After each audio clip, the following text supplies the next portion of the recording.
Assalamualaikum warahmatullahi wabarakatuh.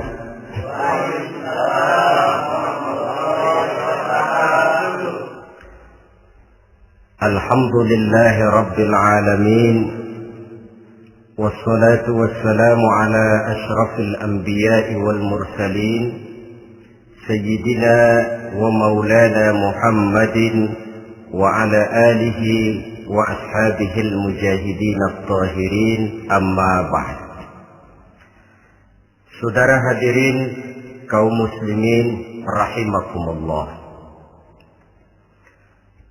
Dalam kehidupan sehari-hari kita selalu berhadapan dengan dua hal yang berlawanan, dengan dua hal yang kontroversial kata orang sekarang, yang kita diharuskan memilih satu di antara kedua hal itu.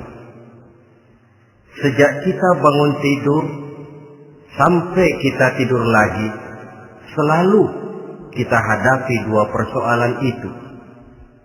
Yang benar dan yang salah, yang hak dan yang batil, yang pantas dan yang tercela, yang ma'ruf dan yang munkar.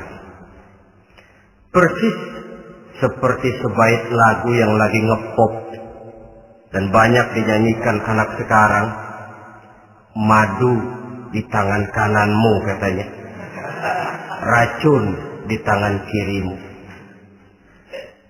Tapi saya pikir-pikir, bagaimanapun kalau cuma sekedar madu di tangan kanan, racun di tangan kiri, adresnya jelas.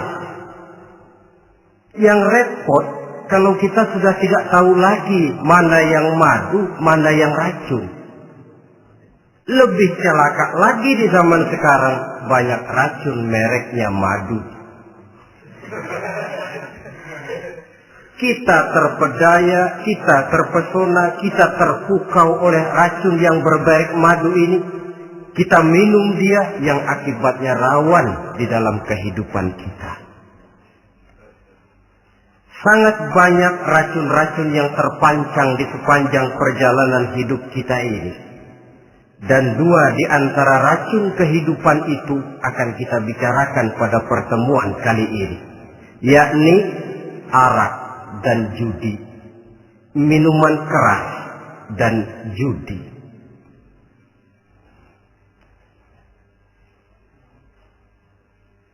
Sebagai yang kita maklum bahwa Islam bertujuan memelihara kemuliaan manusia yang diciptakan fi ahsani taqwim, dalam bentuk yang paling sempurna. Arak atau minuman keras jelas merupakan hal yang merusak dari berbagai aspek kehidupan. Entah kesehatan tubuh, entah pertumbuhan akal, ketentraman rumah tangga, ketentraman masyarakat, bangsa dan negara. Cobalah sejenak kita adakan penyelidikan. Kalau masuk kita ke dalam penjara, melihat sel-sel di sana, berapa banyak yang mendekam di sel karena urusan minuman keras. Masuk kita ke rumah sakit, berapa banyak yang dirawat akibat minuman keras, akibat stres yang dialaminya. Berapa banyak rumah tangga berantakan, berapa banyak pembunuhan terjadi, pemerkosaan terjadi akibat daripada minuman keras ini. Yang paling ironi kalau dia sudah menyerang anak-anak muda kita. Padahal kita tahu remaja, pemuda adalah bentuk miniatur daripada kehidupan suatu bangsa. Akan bagaimana warna Indonesia 20, 30, 40 tahun yang akan datang, remaja dan pemuda kita jawabannya. Bahkan dari segi agama pun akan bagaimana warna Islam di Indonesia 20, 30 tahun yang akan datang, remaja itu pula jawabannya. Karena itu tidak terlalu berlebihan kalau saya berkata bahwa untuk menghancurkan Islam di Indonesia ini tidak perlu menghancurkan pondok pesantren, tidak perlu menutup masjid, melarang pengajian, menyegel musola, tidak perlu. Untuk menghancurkan Islam di Indonesia cukup dengan meracuni remaja, pemuda-pemudi Islam di Indonesia. Kalau mereka sudah diracuni, dijauhkan dari agamanya, masalahnya tinggal menunggu pergantian generasi. Maka yang jadi pilot proyek jelas remaja, pemuda, termasuk dengan menanamkan pengaruh minuman keras. Ditanamkan ke tengah remaja kita ini untuk jauh dari tuntunan agama. Hei pemuda-pemuda Islam, kalau kau mau jadi pemuda modern, jangan dekat-dekat ke masjid. Masjid khusus 60 tahun ke atas. Sepertinya di depan masjid itu ada papan pengumuman masjid khusus 60 tahun ke atas. Baca Quran kolot. Seiring dengan itu lalu modernisasi diartikan dengan westernisasi. Kau tidak akan bisa jadi pemuda modern sebelum semua yang datang dari barat kau telan mentah-mentah. Kau harus bisa bergaul seperti orang barat, berumah tangga macam orang barat, makan minum seperti orang barat. Kalau nyanyi lagu barat yang orang lain gak ngerti, kamu juga gak tahu.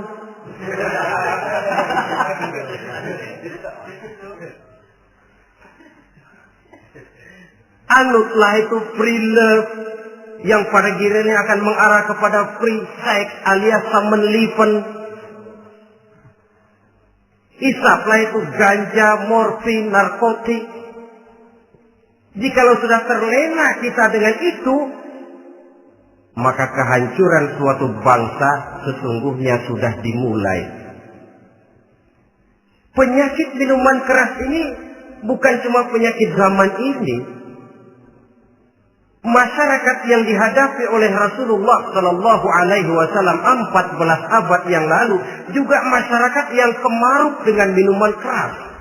Arab jahiliyah kalau sudah minum arak mabuk, tidak cuma minum, dia mandi pakai arak. Sistem pendidikan yang disampaikan Islam bijaksana. Mula-mula diberikan gambaran bahwa arak itu walaupun ada manfaatnya tapi ada bahayanya, dan bahayanya jauh lebih besar daripada manfaatnya. Tahap kedua diberikan pesan jangan mendekati sholat dalam keadaan mabuk. Padahal sholat 1 hari 1 malam 5 kali artinya makin jauh saja dia dari arak itu. Pada saat kondisi iman sudah memungkinkan, barulah turun vonis bahwa arak itu najis, perbuatan setan, jauhi. Yang ironi yang saya katakan tadi, racun mereknya madu. Kadang-kadang kita dibuai dengan iklan yang tidak mendidik. Saya pernah lihat ada iklan misalnya, Anda ingin modern, majulah bersama minuman ini. Atau minuman ini lambang pergaulan dunia yang maju. Modern diukur dari minuman. Yang jadi korban akhirnya remaja dan pemuda-pemudi kita. Saya teringat satu analisa dari Rasulullah Sallallahu Alaihi Wasallam. Beliau bersabda, Inna min asratis sa'ah. Sesungguhnya di antara tanda-tanda kiamat. Apa kiamat itu? Dalam arti yang umum, kiamat itu saat di mana alam ini hancur, bumi gempa, air laut tumpah ke darat, gunung meletus, planet-planet bertabrakan, lalu semua yang bernama hidup mati. Itu kiamat beneran. Saya nggak mau cerita kiamat beneran, sebab saya sendiri nggak kepengen ngalamin. Yang sering kita ngalami ini kiamat kecil-kecilan, kiamat mini. Apa kiamat mini itu? Hancurnya sendi-sendi kehidupan sosial. Maksiat merajalela, munkarat menjadi-jadi. Yang ma'ruf dianggap munkar, yang munkar malah menjadi ma'ruf. Yang salah disanjung-sanjung, yang benar dicaci maki. Tuntunan dianggap tontonan, tontonan malah jadi tuntunan. Kan kiamat kalau sudah begitu. Pencungkiran nilai. Kenapa hal semacam ini bisa terjadi? Penyebabnya kata Nabi, pertama ayyurfa'al ilmu. Ilmu diangkat oleh Allah. Bagaimana cara Allah mengangkat ilmu dan apa maksudnya itu? Allah mengangkat ilmu itu, saudara, caranya pertama dengan mewafatkan ulama. Makin banyak ulama wafat, makin banyak ilmu ditarik. Yang kedua, kurangnya minat orang untuk belajar agama. Kalau sudah klop macam itu, artinya agama sudah disudutkan ke pojok-pojok kehidupan. Agama cuma sekedar tinggal dekorasi. Agama cuma seminar, cuma kongres, cuma muktamar. Tapi bahwa agama merupakan realita dalam kehidupan, itu tidak pernah terwujud. Kalau ulama sudah tiada, minat orang belajar agama berkurang, maka ajaran Allah tidak lagi didenungkan orang. Dikala itu, wa yuzharul jahlu, akan muncullah kebodohan. Nampak kebodohan di mana-mana. Muncul permissive society, masyarakat yang merasa boleh hidup dengan kaidah serba boleh. Tidak ada halal, tidak ada haram. Tidak ada hak, tidak ada batil. Semuanya serba boleh. Kalau sudah begitu kondisi masyarakat, terjadilah apa yang dianalisa oleh Nabi. Dikala itu, wayab suazina, zina dikerjakan berterang-terangan. Orang sudah tidak punya malu. Hidupnya sudah pakai prinsip punya kuping kebo. Punya muka tembok. Punya kulit badak. Kalau juga dikasih tahu, malu dong kau tinggal serumah belum nikah. Malu sama siapa? Masyarakat. Allah, masyarakat cuek aja.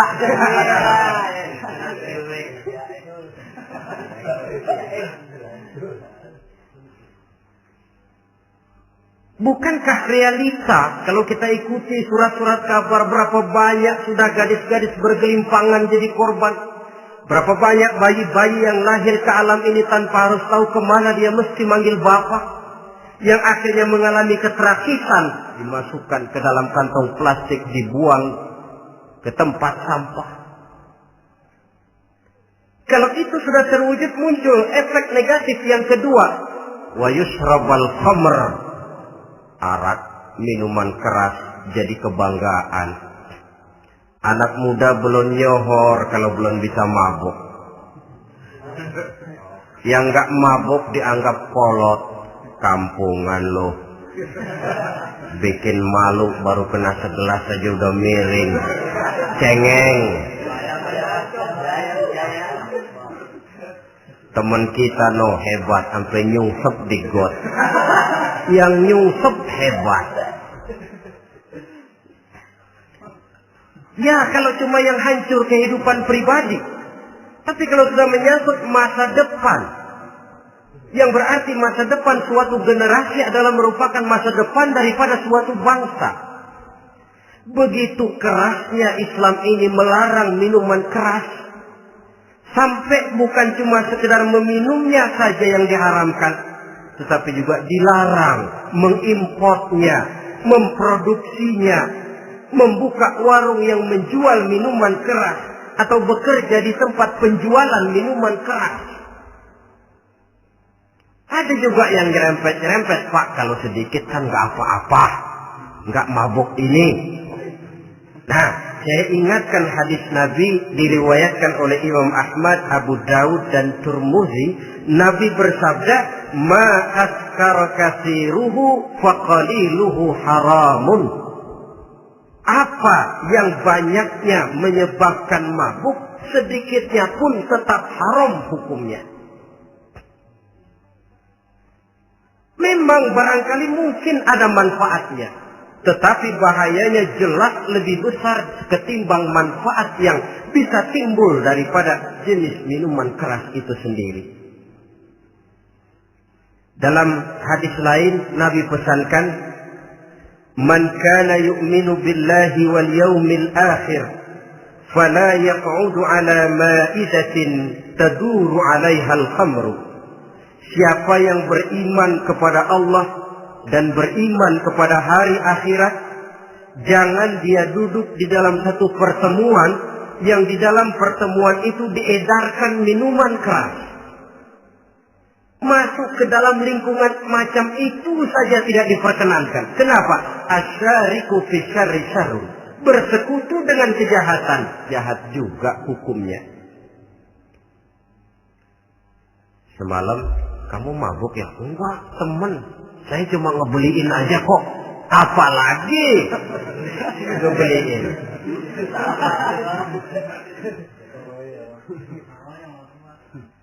Sebab apa? Dalam keadaan mabuk, orang tidak lagi bisa berpikir secara logik. Daya kontrol hilang, artinya perbuatan sudah tidak terkontrol lagi. Yang pertama. Yang kedua, IQ tidak akan tumbuh dan berkembang secara normal seperti yang kita harapkan. Yang ketiga, harga diri akan runtuh hancur di tengah masyarakat. Bayangkan kalau tengah malam kita digotong orang, diantar ke rumah kita. Dengan kondisi macam itu masih punya muka kita untuk tegak di tengah masyarakat. Masih punya harapan kita untuk tumbuh menjadi pemimpin sementara orang terkenang. Ini kan yang kemarin malam gua gotong, dia lagi mabuk. Harga diri, kepribadian. Jangan lupa saudara, kita hidup di tengah masyarakat. Masyarakat itu punya hukum yang tidak tertulis, tapi lebih kuat dan lebih kejam daripada hukum tertulis. Orang bilang, sekali arang tercoreng di dahi, seumur hidup orang akan tetap ingat.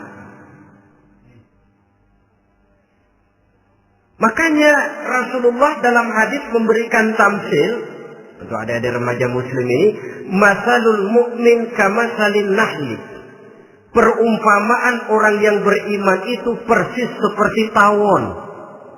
Mentalitas orang mukmin persis tawon. Apa mentalitas tawon? Kalau kita ngaji bab tawon, kita renungi apa keistimewaan tawon. Saya lihat-lihat, ternyata tawon itu punya 4 keistimewaan. Pertama, tawon itu yang dihisap selalu saripati bunga. Bagus makanannya. Belum pernah tawon keliru makan. Saya belum pernah dengar kok ada tawon makan tahu.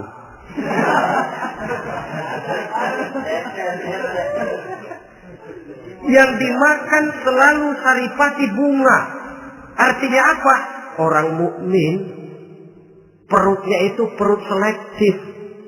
Yang dimakan yang baik-baik, yang diminum yang baik-baik. Yang baik menurut agama itu adalah yang halal, thayyibat. Perutnya selektif, bukan perut asbab. Kalau asbab untung apa saja masuk ke dalamnya. Tapi mukmin perutnya ini selektif. Daging kambing masuk, tahu masuk, kangkung masuk, kodok minggir. Air kelapa minum, kopi minum. Tapi kalau sudah berbau minuman keras, minggir. Sebab apa? Makanan dan minuman yang kita masukkan ke dalam perut besar ini akan digiling dalam perut besar,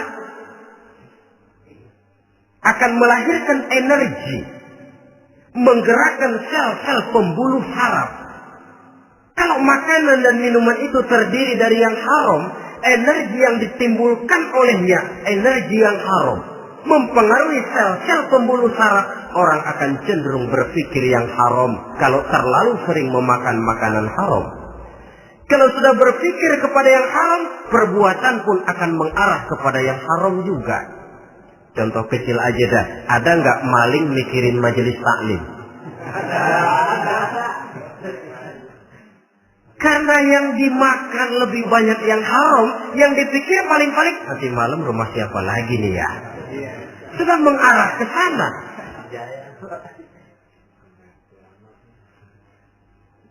Saripati bunga yang dimakan tawon itu. Lalu tawon yang kedua saya lihat yang dikeluarkan selalu madu. Artinya apa orang mukmin itu? Kalau dia berkata, perkataannya mengenakan orang. Kalau dia berbuat, perbuatannya membawa manfaat bagi orang. Kalau kakinya melangkah tentu ke tempat yang ada gunanya. Yang dikeluarkan madu, bukan racun. Indah tawon itu. Yang ketiga, tawon saya lihat, kemanapun dia hinggap, tidak ada dahan patah. Artinya apa? Orang mukmin dimanapun dia tinggal, kemanapun dia pergi, pantang jadi biang kerok buat lingkungannya. Pantang menimbulkan kerusuhan dan keonaran. Tidak ada cabang patah dimanapun tawon hinggap. Tapi juga yang keempat, saya lihat-lihat tawon itu, jangan coba-coba diusik. Satu kali dia diusik, kemana orang lari? Nyilem masih ditungguin. Tawon. Tapi kalau nggak diusik, nggak ada tawon usil ke pasar nyariin orang. Ketika dia diusik, inilah saatnya saya harus mempertahankan kehormatan diri saya. Dia pun bangkit. Artinya apa? Orang mukmin tidak boleh nyari-nyari musuh. Tapi ketemu musuh tidak boleh lari. Musuh jangan dicari, bertemu pun jangan lari. Mentalitas orang mukmin seperti tawon. Yang dimakan baik, yang dikeluarkan baik. Kemana dia tinggal tidak menimbulkan keonaran buat masyarakat, tapi juga sanggup menjaga dan mempertahankan kehormatan dirinya. Kalau konteksnya dengan masalah yang sedang kita bicarakan, minuman keras. Saya katakan tadi, kita kadang-kadang salah pilih, tertipu oleh racun yang bermerek madu. Ada minuman empuk, nyari yang keras. Salah pilih. Ketahuan orang bikin pel buat anjing, manusia yang nelen. Akhirnya miring kayak anjing. Saudara, mari kita renungi An-Nisa ayat 140. Allah Subhanahu wa ta'ala mengingatkan, "Qad nazzala 'alaikum fil kitab an idza sami'tum ayati Allahi yukfar biha wa yustahza'u biha fala taq'udu ma'ahum hatta yakhudu fi haditsin ghairi innakum idzam mithluhum." Sungguh kata Allah, telah diturunkan kitab Al-Quran ini kepada kamu, yang apabila kamu dengar ayat-ayat Allah itu diingkari orang, diejek-ejek orang, fala taq'udu ma'ahum, jangan kamu duduk bersama orang-orang semacam itu. Bagaimana mengejek ayat-ayat Allah? Misalnya, tahu kalau minuman keras itu diharamkan, tapi masih minum juga, itu kan mengejek ayat namanya. Duduk di majelis semacam itu dilarang oleh Quran. Kenapa? Innakum idzam mithluhum. Kalau kamu juga duduk di majelis semacam itu, kau dan mereka sama saja, kata Quran. Sama saja. Tahu kalau minuman yang memabukkan itu diharamkan agama, tapi minumnya juga mengejek ayat Allah. Duduk di tengah kelompok mereka berarti ikut mengejek ayat Allah. Dekat saja pun jangan, entahlah lagi sampai meminumnya. Maaf, bukankah Allah menurunkan Al-Quran kepada manusia, kata Imam Al-Ghazali, persis, maaflah, seperti gubernur bikin surat kepada Pak Lurah. Dalam suratnya Pak Gubernur bilang, Pak Lurah, tolong carikan tanah di daerah Kebayoran untuk sekolah 6.000 meter. Pak Lurah dapat surat dari Pak Gubernur, bangga bukan main. Itu surat sore, pagi, siang, malam dibaca. Ditaruh di tempat yang tinggi. Diberikan minyak wangi, mau diambil, dicium dulu. Dibawa dengan penuh hormat dan hati-hati tapi tanah yang dipesan Pak Gubernur tidak dicari-cariin. Penghargaan macam apa ini? Nanti Gubernur cek, Pak Lurah, siapa? Sudah terima surat saya? Sudah Pak, sudah. Bagus. Lalu bagaimana? Aduh Pak, surat Bapak sore pagi, siang malam saya baca. Bagus. Apalagi Lurah? Surat Bapak saya taruh di tempat yang tinggi Pak. Saya pakai minyak wangi. Mau saya ambil, saya cium dulu. Saya bawa dengan penuh hormat dan hati-hati. Bagus Lurah. Kau memang hormat sama atasan. Cuman Lurah, tanahnya udah dicariin belum? Nah yang itu belum tuh Pak. Belum. Kata Gubernur, bagus Lurah, besok berhenti lo ya.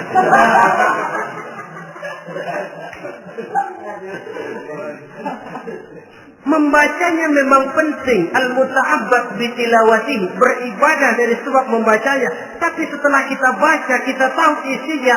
What next? Mau apa kita dengan isinya itu? Jangan yang kita baca kita injak-injak. Itulah ironinya. Bagaimana Quran itu mau membawa keberkahan dalam hidup ini? Kalau yang kita baca sering kita injak-injak. Dalam kehidupan kita baca ayat wa ahallallahu al-bai'a wa harrama riba. Allah halalkan jual beli, Allah haramkan riba, tapi renten ditelan terus.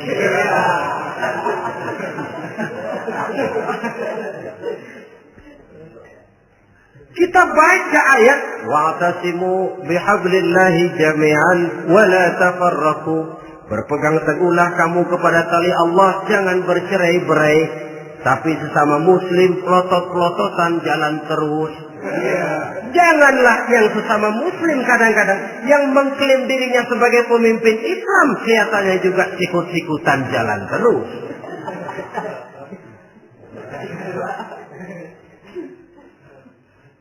Sehingga tidak heran kalau orang bilang di bawah ngamalin ayat kursi sudah sampai di atas ayat hilang, tinggal kursi saja yang diamalin.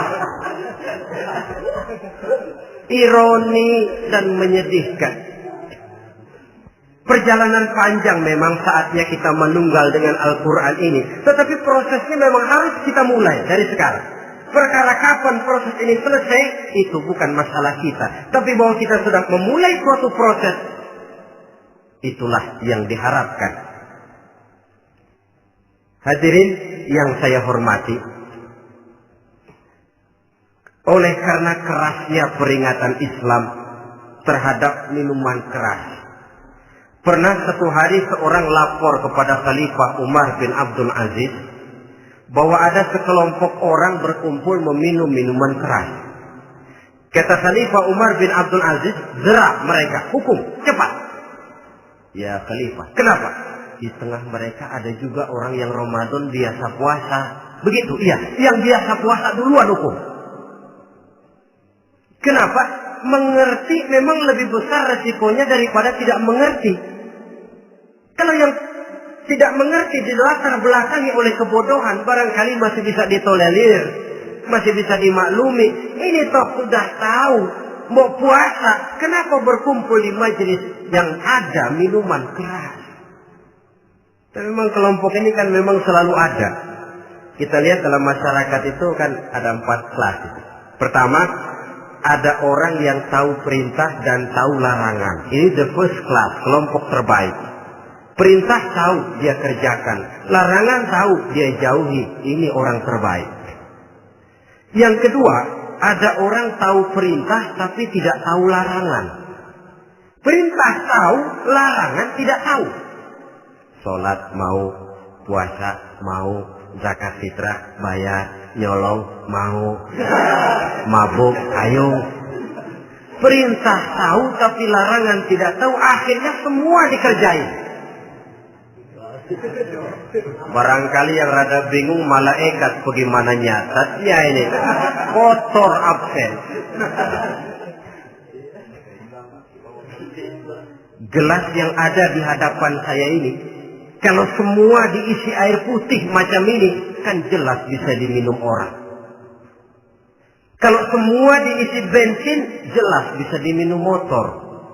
Tapi kalau separuh diisi air putih, separuh diisi bensin, Kacau.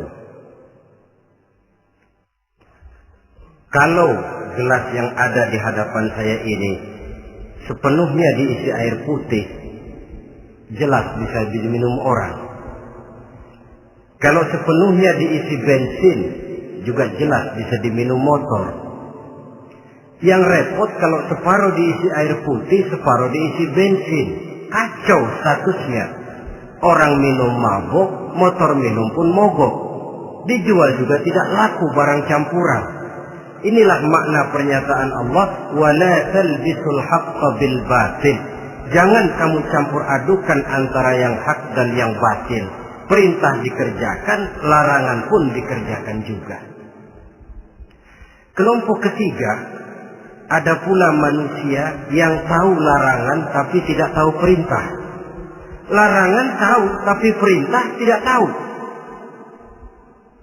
Jahat sama tetangga tidak, mencuri tidak, mabuk tidak, zina tidak, sholat tidak, puasa tidak, polos. Semua serba tidak. Dan yang terakhir, kelompok keempat, perintah tidak tahu, larangan pun tidak tahu. Ini masuk kelompok makhluk gratis. Misalnya kambing, ayam, kerbau, itu kan makhluk-makhluk yang memang perintah tidak tahu, pun larangan juga tidak tahu. Nah, dalam hubungannya dengan ini, saya mengajak, marilah kita berusaha sekuat mungkin menjauhkan diri dari minuman keras yang jelas bahayanya dengan hidup tidak jauh dari bimbingan agama. Hadirin kaum muslimin rahimakumullah. Kawan seiring dan sejalan dari minuman keras, judi namanya. Saudara kembar barangkali. Yang satu sering menimbulkan yang lain, tetapi bukan tak jarang keduanya berjalan berdampingan. Posisi judi dan arak ini dalam Quran sama bahayanya. Apa sebab? Mentalitas judi adalah mentalitas sirkel, lingkaran setan. Artinya, yang menang biasanya ketagihan, yang kalah biasanya penasaran. Ini yang menyebabkan orang tidak mau berhenti. Kalau dia menang, dia ingin mencoba untuk menang dalam jumlah yang jauh lebih besar lagi. Kalau dia kalah, dia penasaran, kenapa hari ini kalah? Barangkali sial, besok malam saya tebus. Mental semacam ini memang sulit untuk berhenti. Kenapa judi diharamkan dalam Islam? Pertama, seorang muslim di dalam berusaha mencari harta, dia harus mengikuti sunnatullah. Kata kita orang muslim, hukum alam kata orang sekarang, natural of law bahasa kerennya. Berusaha menurut hukum kausal, memasuki rumah dari pintunya, menunggu suatu akibat dari sebab yang kita lakukan. Bahwa kalau begini, mesti begitu. Karena kita memang terikat oleh permainan yang disebut hukum alam ini. Hidup bukan undian, jangan mengharap untung besar tanpa mau peras keringat. Satu pagi Khalifah Umar bin Khattab radhiyallahu an masuk ke masjid. Beliau lihat ada orang sedang berdoa khusyuk betul. Ditunggunya 2 menit, 3 menit, sampai 10 menit lebih belum juga selesai. Agak lama orang itu berdoa. Selesai berdoa, dihampiri orang itu oleh Sayyidina Umar. Beliau tanya, saudara, lagi apa tadi itu? Berdoa ya Khalifah. Minta kepada Allah? Tentu minta kepada Allah. Minta apa? Minta rezeki. Sudah lama? Dari tadi habis sembahyang subuh. Dapat? Belum. Ya memang kata Sayyidina Umar, inna sama la tumtiru zahaban wa la fiddatan. Langit itu tidak mungkin akan menghujankan emas, tidak mungkin pula menghujankan perak. Jadi orang dilarang duduk bermalas-malas menunggu keajaiban yang datang dari langit. Karena memang hidup ini bukan undian. Jadi jangan mengharap untung besar tanpa mau peras keringat.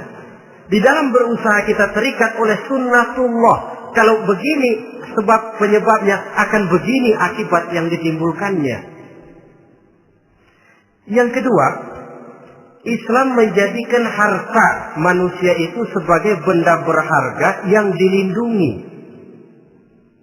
Mengambilnya dengan judi termasuk memakan harta orang lain dengan cara yang batil. Yang ketiga, judi itu sendiri dapat menimbulkan permusuhan dan pertentangan antara para pemain itu sendiri. Meskipun kelihatannya kompak duduk dalam satu meja yang saling berhadap-hadapan, yang kalah kelihatannya pasrah, tetapi kan itu cuma kulit permukaan. Batinnya bagaimanapun juga yang kalah itu tetap mendendam. Sedangkan yang kalah di samping mendendam juga mengomel, mencaci mungkin. Ya lawan bermainnya, ya mungkin juga dirinya sendiri. Dan yang keempat, judi itu merusak aktivitas hidup, membuat orang membuang waktu dengan tidak terasa, dan yang pada gilirannya melupakan orang kepada tanggung jawab. Wah, kalau sudah memegang kartu, konon kabarnya, saya sendiri alhamdulillah belum pernah, lupalah orang anak, lupalah orang kepada istri, lupalah orang kepada tanggung jawab. Waktu pun berlalu tanpa terasa. Apalagi kalau sudah diiming-iming oleh gambaran akan memperoleh keuntungan yang besar. Termasuk di dalam judi itu undian, apapun namanya. Yang usaha ke arah ini seharusnya tidak dipermudah, walaupun dengan embel-embel dana kemanusiaan, sumbangan sosial. Saya tidak begitu yakin, saudara, bahwa bangsa Indonesia ini sudah begitu menipis rasa kemanusiaannya, sehingga untuk berlaku sosial mesti diimbangi dengan hadiah sekian juta rupiah. Saya tidak percaya bahwa umat Islam di Indonesia sudah begitu tipis rasa kasih sayangnya kepada sesama, sehingga sulit mengeluarkan bantuan kalau tidak diimbangi dengan hadiah yang sekian puluh juta rupiah. Yang saya khawatir apa? Pada gilirannya di negeri ini akan makin banyak penghayal-penghayal kelas berat, tukang-tukang ngelamun kelas tinggi, yang hidup cuma ngumpulin jikalau andai kata umpama misalnya orang sudah kemana-mana kita masih menghitung jikalau.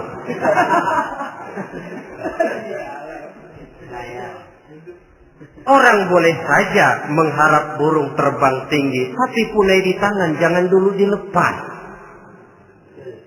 Artinya idealisme silahkan terbang setinggi langit, tapi kaki harus tetap berpijak di alam realita.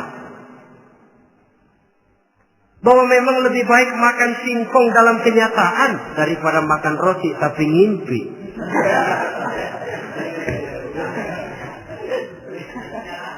Kadang anaknya menangis, Pak minta jajan, ada uang 200 rupiah. Sudahlah sabar, kau jangan jajan, nanti bapak beliin kalau tembus 100 juta nih. Akhirnya yang 100 juta tidak, anak pun kelaparan. Bukankah akan jadi masalah bagi semuanya? Belum lagi rasa sayang kepada harta yang sudah dia miliki. Entah itu tanah, rumah, kendaraan. Kalau sudah kadung kalah di meja judi, hilang rasa sayang kepada benda itu. Ada rumah-rumahnya dilelang, ada kendaraan-kendaraan jadi taruhan. Ada jam tangan pun copot tanpa terasa.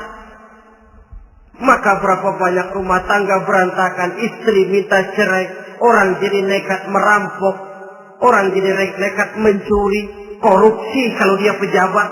Akibat apa ini? pengaruh yang namanya judi. Saudara kaum muslimin, ma'asyiral muslimin rahimakumullah.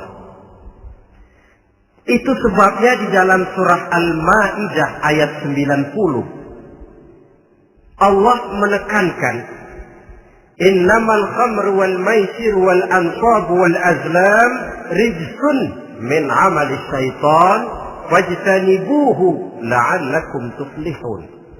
Sesungguhnya arak, judi, berhala, mengundi nasib itu rijsun.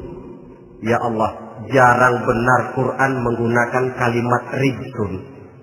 Rijsun ini sudah merupakan puncak kekotoran.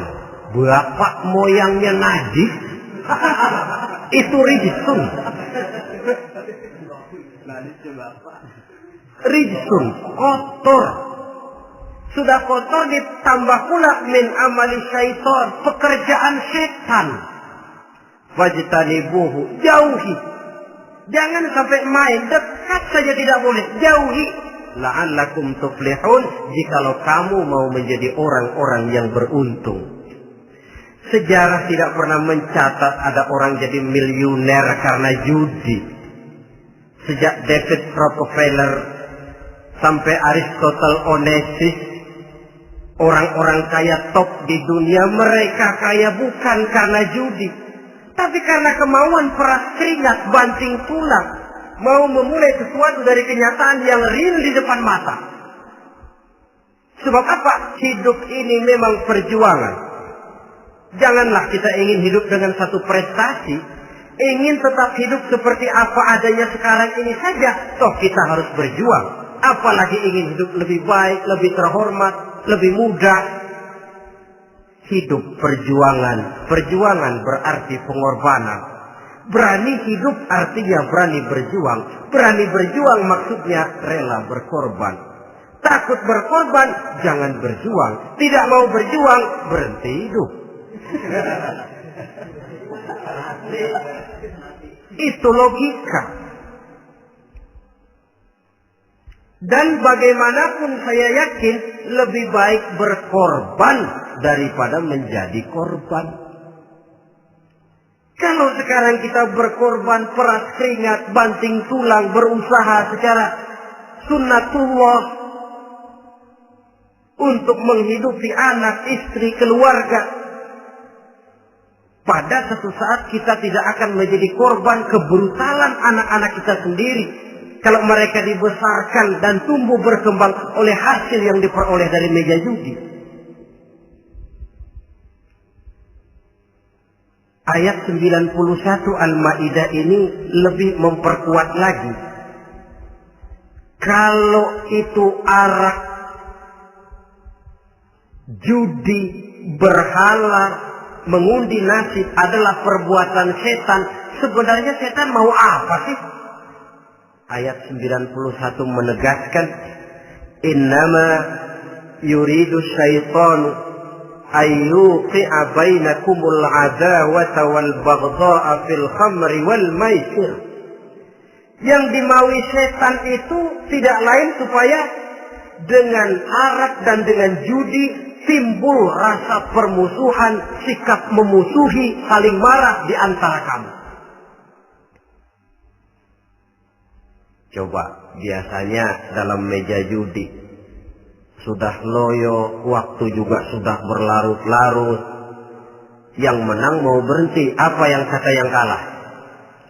Berhenti dah, gue wacok loh. Enak bener, gue lagi kalah, lu berhenti. Coba, kira-kira kapan akan selesai permainan?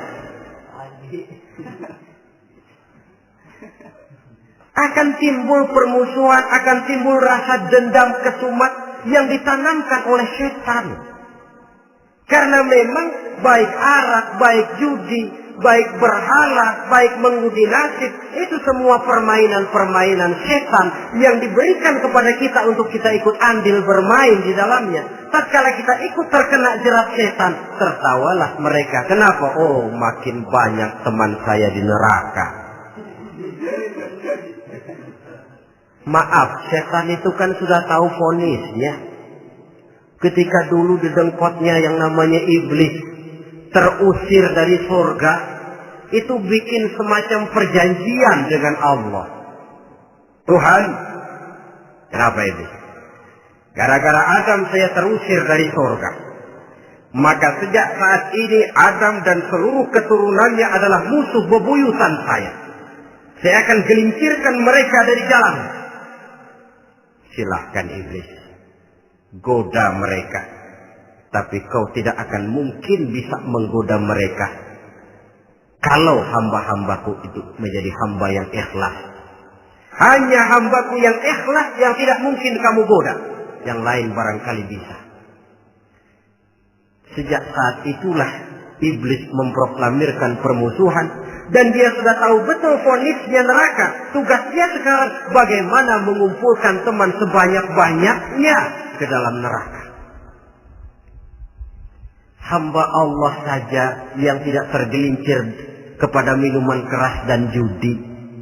Hamba Allah yang ikhlas itu bagaimana? Yang ikhlas menjadi hamba Allah dalam arti kata dan perbuatannya memang mencerminkan bahwa dia hamba Allah. Maaf. Di zaman sekarang ini kan banyak orang cuma berkata, saya hamba Allah, mulutnya. Tapi perbuatannya membuktikan dia hamba setan, hamba dunia, hamba harta, budak jabatan, budak nafsu. Tidak sesuai antara ucapan dan perbuatan.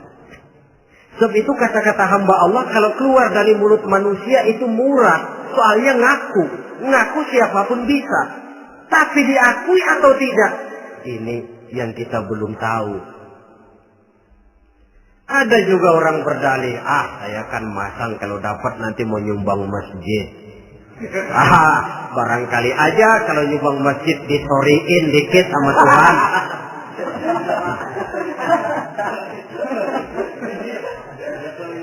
Apa bisa begitu? Saudara, kita tidak mungkin mencuci kain dengan air najis. Inna Allaha thayyibun, kata Nabi, la yaqbalu illa thayyiba. Allah itu baik dan hanya menerima yang baik. Bahwa dalam Islam tujuan yang baik harus dicapai dengan prosedur yang baik. Bahwa niat menyumbang masjid bagus, tapi hasil daripada judi atau undian tidak akan menyampaikan kita kepada tujuan itu. Tidak boleh mencuri kain walaupun niatnya untuk sholat. Kalau nyolong kain niatnya buat sembahyang, dimaafin kali. Walaupun sholatnya sah, mencuri kainnya tetap saja dosa. Islam tidak menghalalkan segala cara untuk mencapai suatu tujuan. Bahwa tujuan yang baik harus dicapai dengan cara yang baik juga. Dan penyakit judi ini juga bukan penyakit baru. Sejak dulu. Masa jahiliyah judi mereka. Saya kira kalau Las Vegas, kota judi Amerika saja barangkali masih kalah dengan cara judi jahiliyah dulu. Mereka kalau sudah judi itu uang. Habis uang ada punya tanah pasar, taruhan. Habis tanah ada rumahnya dipasang. Apalagi yang ada? Ternak unta dipertaruhkan. Harta habis, rumah ludes, kebun binasa, ada istri juga dipasangin. Judi.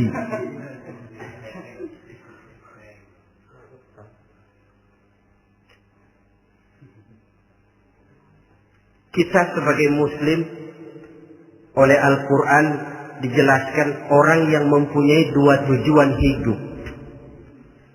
Pertama tujuan jangka pendek, yang kedua tujuan jangka panjang.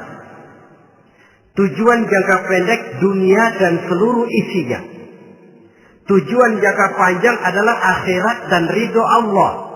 Ini yang terpantul dalam doa setiap kita. Rabbana atina fid dunya hasanah wa fil akhirati hasanah. Tercapai tujuan jangka pendek fid dunya hasanah dan tujuan jangka panjang wa fil akhirati hasanah. Untuk mencapai tujuan jangka pendek, merangkul dunia dan seluruh isinya, Apa yang jadi modal utama? Pertama, pendidikan.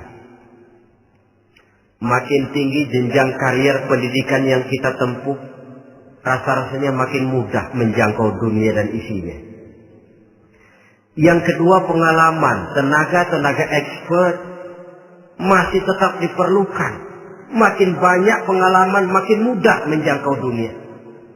Yang ketiga, dan ini ada tapi tidak bisa dijadikan pegangan, faktor nasib. Faktor kebetulan.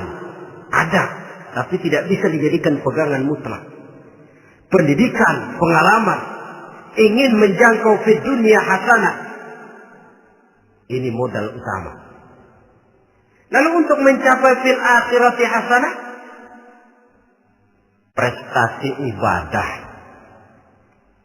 Bagaimanapun tinggi pangkat dan jabatan kita, bagaimanapun banyak gelar kita sandang, tanpa prestasi ibadah, nol besar kita dalam pandangan Allah.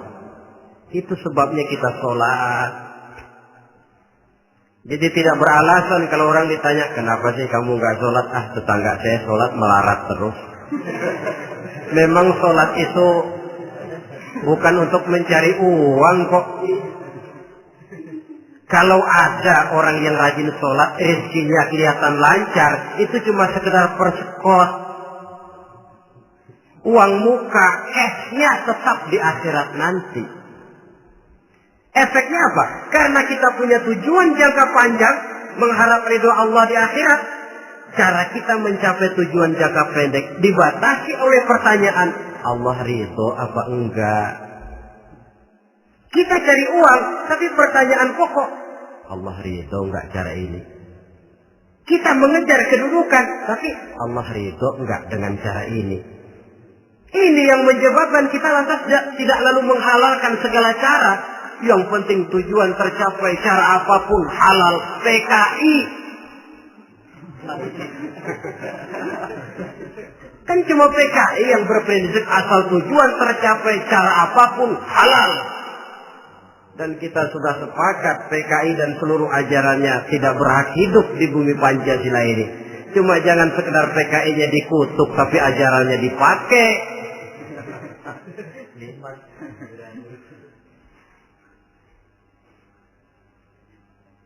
Nah, untuk mencapai dua tujuan ini, Islam mengajarkan sistem keseimbangan.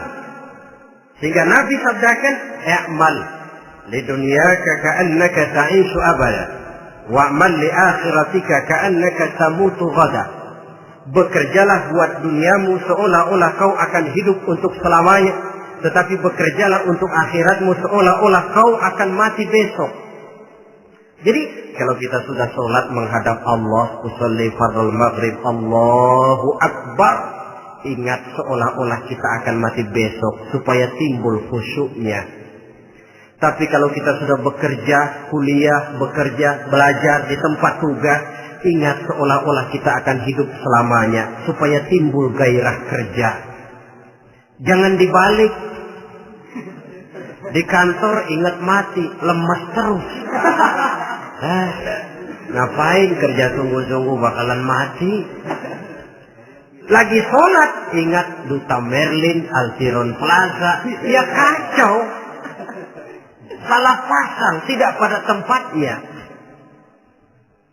Untuk mencapai fi dunia hasanah ini, Islam mengajarkan tempuh jalur yang mengikuti sunnatullah. Itu yang dihargai oleh agama. Terikat oleh hukum kausal bahwa kalau ini yang saya usahakan hasilnya akan begini. Perkara nanti hasil tidak seperti yang kita harapkan, baik sangkalah kita kepada Allah. Sebab kita tidak tahu rahasia apa di belakang itu. Kadang orang mengeluh, habis saya rajin sholat tapi rezeki seret, berhenti aja dah. Kita tidak tahu rahasia di belakang itu. Pernah hadirin, satu hari seorang petani, dia selesai bekerja di ladang, istirahat. Dia tidur di bawah sebuah pohon beringin. Di sebelah pohon beringin itu ada pohon labu. Dia berpikir, Kalau saya lihat-lihat Tuhan nggak adil katanya. Masa pohon beringin pohonnya besar, buahnya kecil. Pohon labu pohonnya kecil, buahnya gede. Tuhan bukan arsitek ulung ini.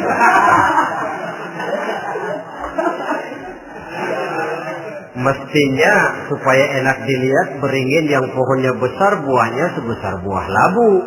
Pohon labu yang pohonnya kecil buahnya kecil saja sebesar buah beringin. Tidak adil Tuhan.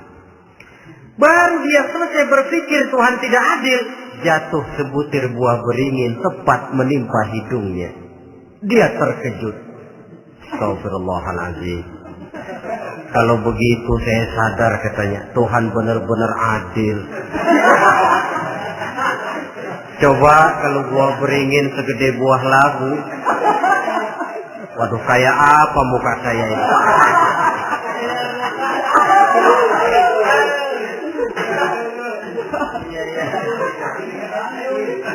Baru terbuka pandangan matanya setelah berhadapan dengan kenyataan.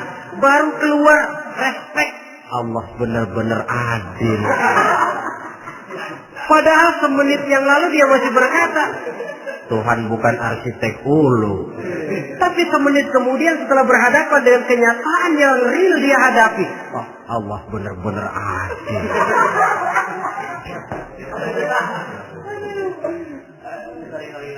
Itulah kehidupan ini.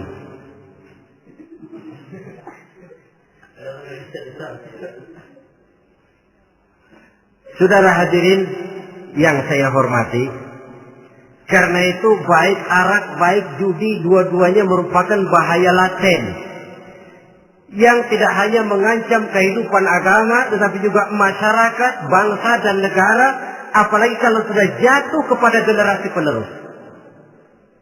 Dan yang bagaimanapun juga saya berpikir sebenarnya remaja, pemuda, pemudi kita cuma korban dari suatu sistem.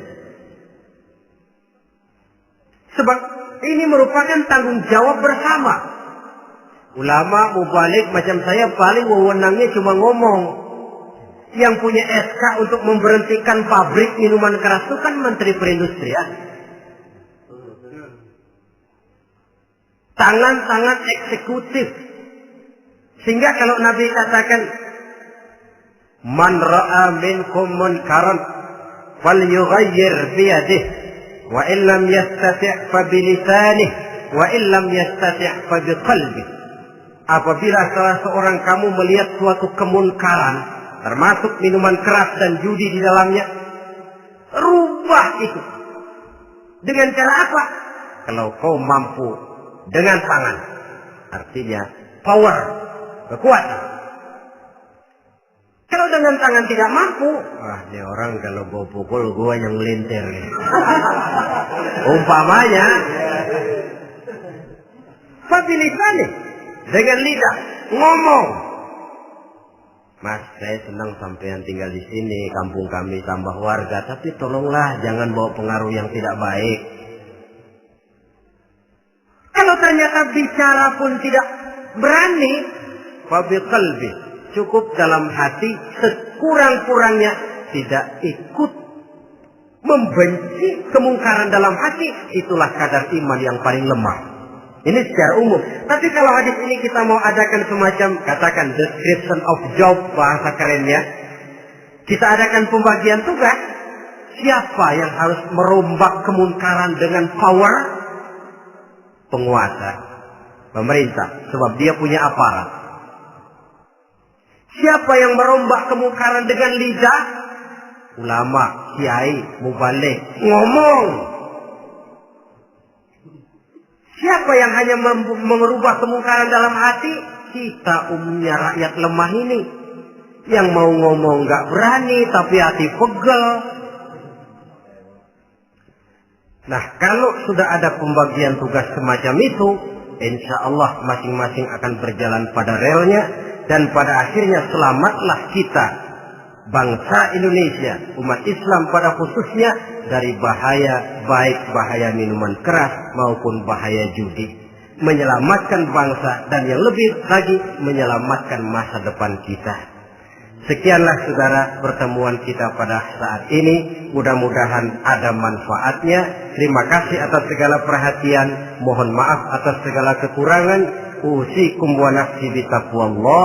Wassalamualaikum warahmatullahi wabarakatuh.